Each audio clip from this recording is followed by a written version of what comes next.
Hello नमस्कार दोस्तों, कैसे आप सभी। उम्मीद है कि बहुत ही बेस्ट होंगे। और कल अपन ने रक्त पढ़ा था, आपके दिमाग में उतर चुका होगा और उम्मीद है कि उतर ही चुका होगा। ठीक है, नहीं भी उतरा होगा तो कोई बात नहीं। मैंने बोला था कि हर एक टॉपिक को मैं 2 दिन पढ़ाऊंगा ताकि अपने अच्छे से याद हो सके। ठीक है, एक बार पढ़ लिया उसके बाद यहाँ पर दूसरी बार पढ़ने की ज़रूरत नहीं पड़नी चाहिए। ठीक है भाई, ब्लड की बात कर रहे हैं, रक्त की बात कर रहे हैं अपन। ठीक है, तो अब वही बात यहाँ आती है सर कि रक्त।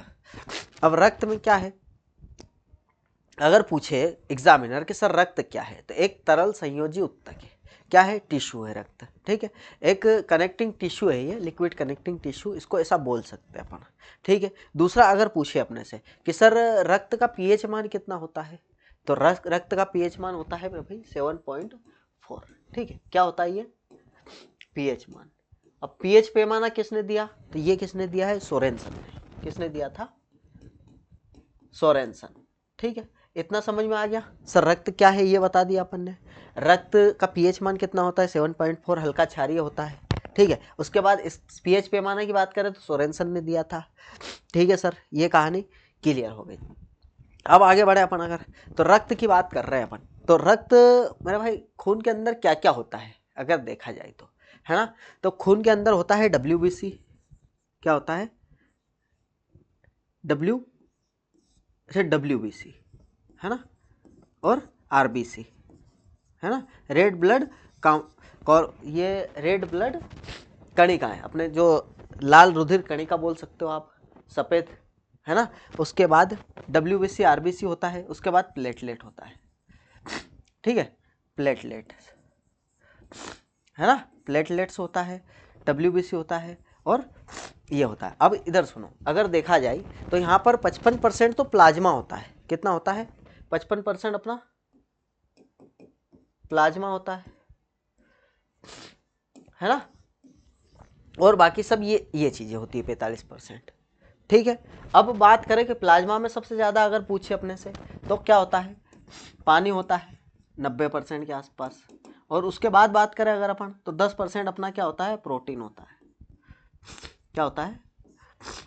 7%, सॉरी 10% नहीं, 7% प्रोटीन पाया जाता है प्लाज्मा के अंदर। ठीक है, इतना समझने के बाद अब अपन आगे चलते भाई। अब आरबीसी को क्या बोलते हैं भाई? एरिथ्रोसाइट्स। इसका नाम दूसरा है एरिथ्रोसाइट्स, और इसका डब्ल्यूबीसी का नाम बोलूं तो ल्यूकोसाइट्स, है ना। और प्लेटलेट को बोलते हैं थ्रोम्बोसाइट्स। ठीक है, ये इनके नाम हो गए भाई। अब डब्ल्यूबीसी के बारे में कुछ जानकारी अपन ले लेते हैं। डब्ल्यूबीसी की बात करूं मैं तो इसका जीवन काल कितना होता है? 120 दिन होता है।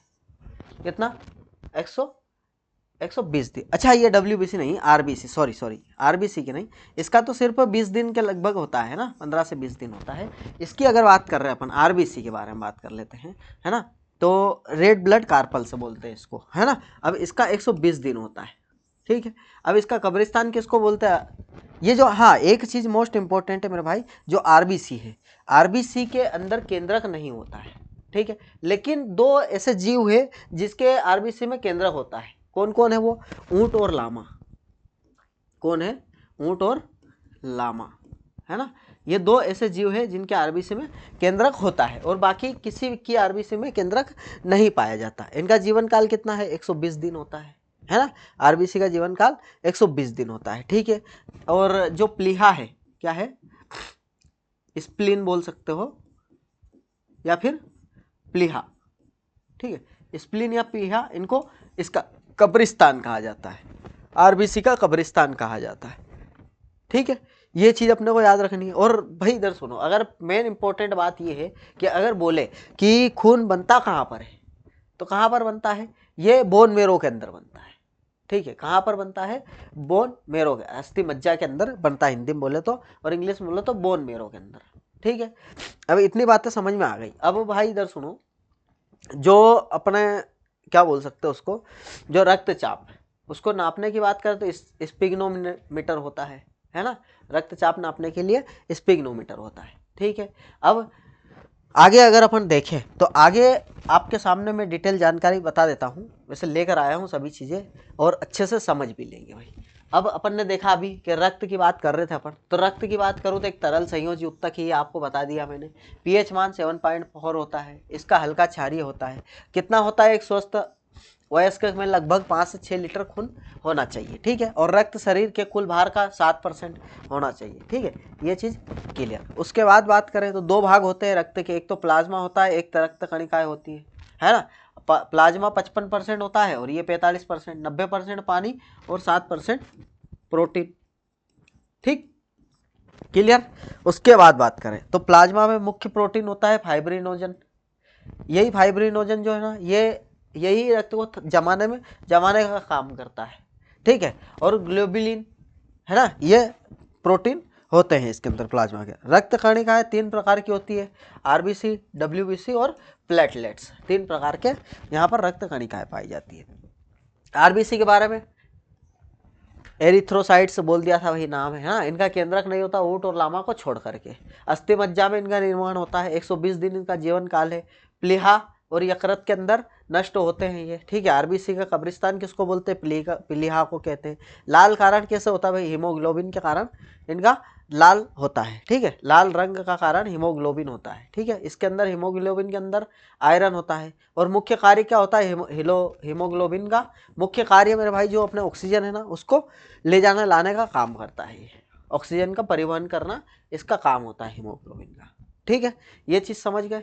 अब उसके बाद एक चीज़ और समझ लेते हैं यहाँ पर कि हमारे जो लंग्स का काम है वो ये काम है कि जो ब्लड है उसके अंदर ऑक्सीजन मिलाने का काम है। किसका?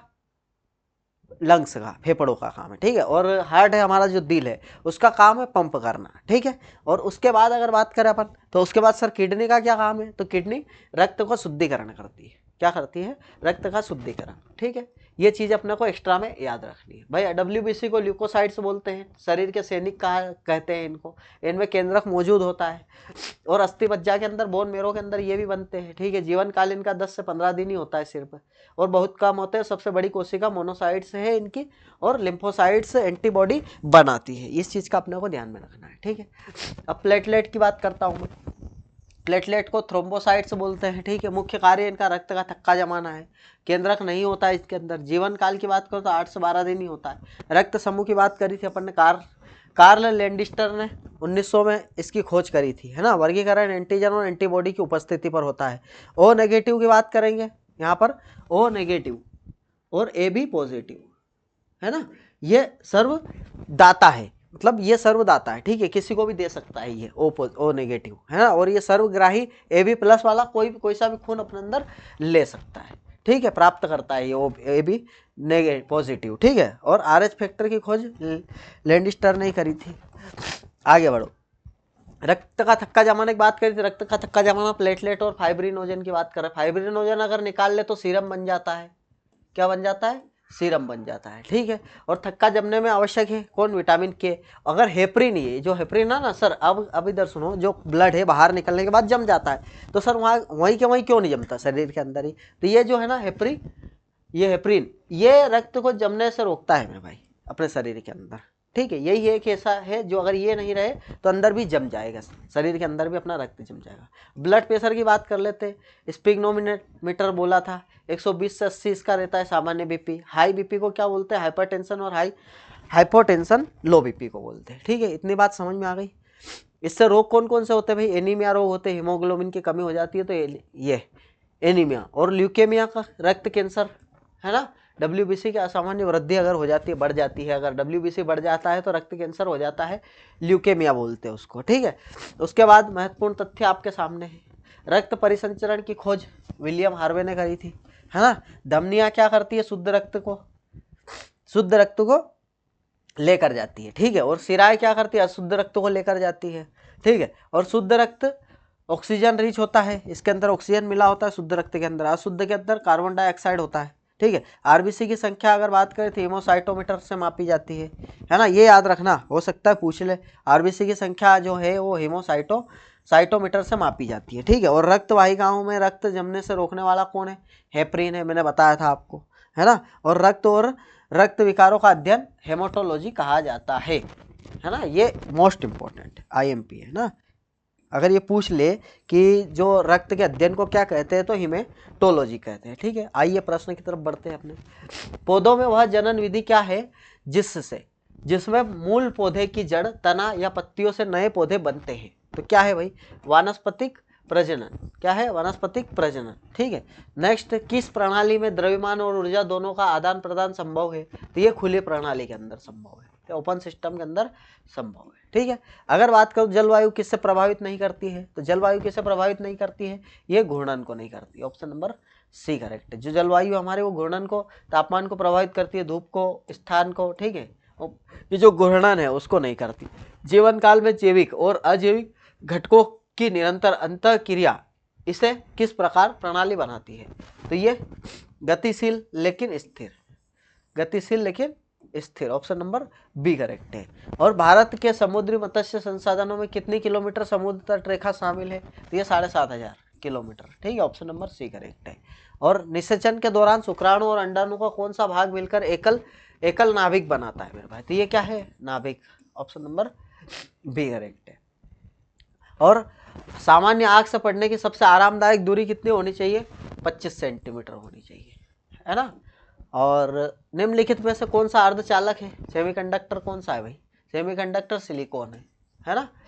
नेक्स्ट, प्राथमिक ग्रीन हाउस गैस कौन सी है, कार्बन डाइऑक्साइड, आपको पता है ग्रीन हाउस का मोस्ट इंपोर्टेंट गैस कौन सी है, तो कार्बन डाइऑक्साइड, है ना। टिटिनस रोग शरीर के किस अंग को, भाई टिटिनस आपने सुना होगा, टिटिनस का इंजेक्शन लगवा लो, लोहे से लग जाती है तो हम बोलते हैं टिटिनस का इंजेक्शन लगवा लो। तो टिटिनस रोग जो है वो किस अंग को प्रभावित करती है, ये आपने कभी नहीं पढ़ा होगा। तो ये अगर बात करें अपन, तो मेरे भाई अपने जो तंत्रिका तंत्र है ना उसको प्रभावित करती है, ठीक है, न्यूरॉन सिस्टम को प्रभावित करती है ये, है ना। नेक्स्ट अगर बात करें अपन, तो भाई विटामिन की बात करी थी, विटामिन की खोज फंक ने करी थी 1911 में, ठीक है। इस चीज़ के बाद अगर बात करें अपन, तो विटामिन ए की बात करूं मैं, तो विटामिन ए मेरे भाई जो गोल्डन राइस है उसके अंदर भरपूर मात्रा में मिलता है ना। विटामिन ए का नाम क्या है, रेटिनोल नाम है। और जो विटामिन ए के अंदर बीटा कैरोटीन पाया जाता है जो कि गाजर के अंदर पाया जाता है, ठीक है। ये इतनी चीज़ अपने को विटामिन ए के बारे में जाननी है। रतुंधी रोग होता है, नाइट ब्लाइंडनेस रोग हो जाता है विटामिन ए से। विटामिन B1 की बात करूं तो थायमिन है, ये जो पॉलीसराइज है ना उसके अंदर थायमिन नहीं पाया जाता है, इसको ध्यान रखना आपको, है ना। और उसके बाद नाइसिन B3 और B5 की बात करूं तो पेंटोथेनिक एसिड सॉरी यार, है ना। ये थकान, सिर दर्द, पाचन की समस्या में सब ये मतलब मदद करता है। अगर ये समस्याएं हैं तो विटामिन B5 अपन कंज्यूम कर सकते हैं। और इसके बाद विटामिन B9 है, फॉलिक एसिड, है ना। एनीमिया मतलब अभी अपन ने पढ़ा, है ना, क्या पढ़ा भाई, खून की कमी एनीमिया बोलते हैं, अभी ब्लड में पढ़ा अपन ने। B12 में क्या होता है, कोबाल्ट धातु पाई जाती है और नसों की कमजोरी वगैरह ये चीज़ होती है। अब सी की बात करूं तो एस्कॉर्बिक एसिड, ये दूध में नहीं पाया जाता है ना। और ये ऐसा कौन सा विटामिन है जो हमारे शरीर के अंदर रुकता नहीं है, तो विटामिन सी है, ये डेली यूरिन के द्वारा निकल जाता है बाहर, इसको इसलिए थोड़ा थोड़ा रोज अपने को लेना रहता है। और इससे अगर रोग बोलो तो स्कर्वी रोग, जो मसूड़ों में खून आते हैं, वो रोग हो जाता है, ठीक है। विटामिन डी की बात करूँ तो विटामिन डी का दूसरा नाम क्या है, हार्मोन विटामिन भी कहते हैं, सनशाइन विटामिन भी कहते हैं इसको, इसका नाम कैल्सीफेरोल है। रिकेट्स रोग बच्चों के अंदर होता है, ऑस्टियोमालेशिया वयस्क के अंदर होता है, ठीक है। और उसके बाद विटामिन ई की बात करूं तो ये टोकोफेरोल बोलते हैं, इसका वैज्ञानिक नाम, वैज्ञानिक प्रजनन क्षमता, ये फर्टिलाइजर विटामिन भी कहलाता है ना, फर्टिलिटी विटामिन। और उसके बाद ब्यूटी विटामिन भी कहते हैं विटामिन ई को। विटामिन ए के रक्त के थक्के जमाने में काम देता है, ठीक है। और फाइलोक्विनोन और नेफ्टोक्विनोन, इनके दो नाम है विटामिन के, ये भी चीज़ अपने को याद रखना है। और विटामिन के बात करें अगर अपन, तो ये कहाँ पर पाया जाता है, तो ये छोटी आंत बड़ी आंत में दोनों में पाया जाता है। और अंकुरित जो बीज है हमारे, अंकुरित करके खाने से विटामिन के की कमी, विटामिन ई भरपूर मात्रा में अंकुरित जो अनाज है उनके अंदर विटामिन ई पाया जाता है ना। अब हाइड्रोफोन की बात कर रहे हैं अपन, तो पानी के नीचे ध्वनि मापता है। हाइड्रोस्कोप की बात करूं, वायुमंडलीय आर्द्रता में परिवर्तन। हाइपोमीटर तरल के क्वथनांक को निर्धारित। मेघमीटर ध्वनि की चाल के सापेक्ष एक विमान की चाल। ओडोमीटर विद्युत चुंबकीय तरंगों की आवृत्ति को मापता है। ओममीटर विद्युत प्रतिरोध को मापता है ना। ओडोमीटर की बात करें तो एक वाहन द्वारा यात्रा की गई दूरी को मापता है। और नेफेलोमीटर की बात करूँ तो तरल में निलंबित कणों द्वारा प्रकाश के प्रकीर्णन को मापता है, ठीक है। अब एंथोसाइनिन अभी पढ़ा, बहुत इंपॉर्टेंट है ये। क्यों इंपॉर्टेंट है, क्योंकि ये जो फल पौधे जो है अपने जो भी है उसके अंदर लाल, बैंगनी, नीले कलर को देने में काम देता है ये, ठीक है, इनके रंग को देने। जैसे कि अपने प्याज का रंग लाल क्यों होता है, तो ये एंथोसाइनिन की वजह से होता है, ठीक है। अब ब्लूबेरी का कलर ब्लूबेरी जैसा क्यों होता है, तो ये एंथोसाइनिन। रास्पबेरी, काला चावल, काला सोयाबीन, चेरी, लाल किशमिश, अनाटन अंगूर, लाल गोभी, इन सब के कलर का अगर देखें तो ये एंथोसाइनिन ही मतलब यूँ समझ लो कि ये ही जिम्मेदार है। ठीक है, सिरका में एसिटिक, नारंगी में साइट्रिक, इमली में टार्ट्रिक, दही में लैक्टिक, नींबू में साइट्रिक और चींटी के डंक और अपने बिच्छू के डंक में मेथेनोइक अम्ल पाया जाता है। ठीक है, प्रकाश संश्लेषण के दौरान पौधों द्वारा कौन सी कार्बन डाइऑक्साइड ली जाती है और ऑक्सीजन यहाँ पर छोड़ी जाती है। एक चीज और ध्यान रखना, अपन जो पौधे हैं ना, वो जो श्वास लेते हैं ना, हम श्वास लेते हैं तो क्या लेते हैं, ऑक्सीजन लेते हैं, पौधे भी ऑक्सीजन ही लेते हैं ना, इसका भी ध्यान रख लेना आप। उसके बाद प्रकाश संश्लेषण की दर अधिकतम लाल प्रकाश, न्यूनतम हरा प्रकाश, और जो हरा रंग देने के लिए भाई हरित लवक कौन है, तो ये पर्णहरित है ना, पर्णहरित के अंदर मैग्नीशियम मिलता है। ठीक है, उसके बाद पौधे को बैंगनी और लाल और नीला ये एंथोसाइनिन, और पीले की बात करें तो जिथोफिल। ठीक है भाई, तो यहाँ पर अपनी साइंस की क्लास खत्म हो गई। ठीक है, तो मिलते हैं अपन नेक्स्ट क्लास में। कैसी लगी क्लास, लाइक वगैरह जरूर कर देना। ठीक है भाई, धन्यवाद।